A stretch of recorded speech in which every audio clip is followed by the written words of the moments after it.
This is a very special apple called Ribston Pippin. It was originally raised in Yorkshire, I think about 250 years ago. I'll put the exact date in the text box. It's just about perfectly ripe to pick now. It'll want to be stored a little while before it's ready to eat.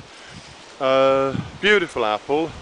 It's the apple from which the original Cox's Orange Pippin was grown, and although I'm always telling people it's a bad idea to try to raise an apple from a pip, Richard Cox, the retired brewer who raised the original Cox's Orange Pippin, he planted a pip, or sowed a pip I should say, from a Ribston Pippin, and that gave us the apple known as Cox's Orange Pippin, which is generally considered to be the finest flavoured apple, although it's a difficult one to grow.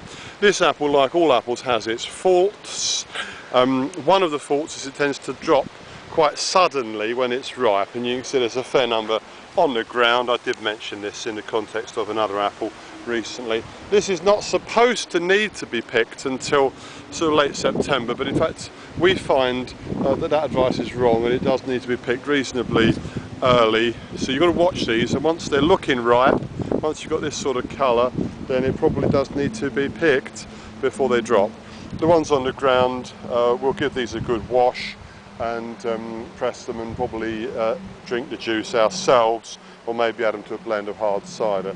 A beautiful apple, Ribston Pippin. I've got a double row of them here, 20 or so of them, and they're just beginning to drop, and we'll store these for a few weeks and then take them to market. Very good quality apple, difficult to manage. These trees put on too much growth. I don't know if you can see, this makes a pretty long leader. I find I have to aggressively summer prune these every year to stop them growing too much, but again that might be a sort of soil and rootstock interaction, so don't be put off. But it is a good tree, certainly a sort of top 10 sort of tree. If you're only planting 2 or 3 apples, I probably wouldn't go for Ribston Pippin, but if you're planting 10, it's certainly one to consider. Fantastic heritage, very significant genetics, when you consider that Cox's Orange Pippin was not the only high quality apple that was raised from this.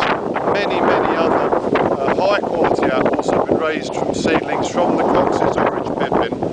You can see that the genetics of Ribston Pippin are really crucial. So this is a very important heritage apple that must be grown. The flavour is extremely good. So Ribston Pippin, very high quality apple, and if I was from Yorkshire, which I'm not, I would certainly want to grow this apple, because this was originally raised in Yorkshire around about 1780, I think, from pips that were actually from a pip that was originally brought over from Rouen in Normandy, France.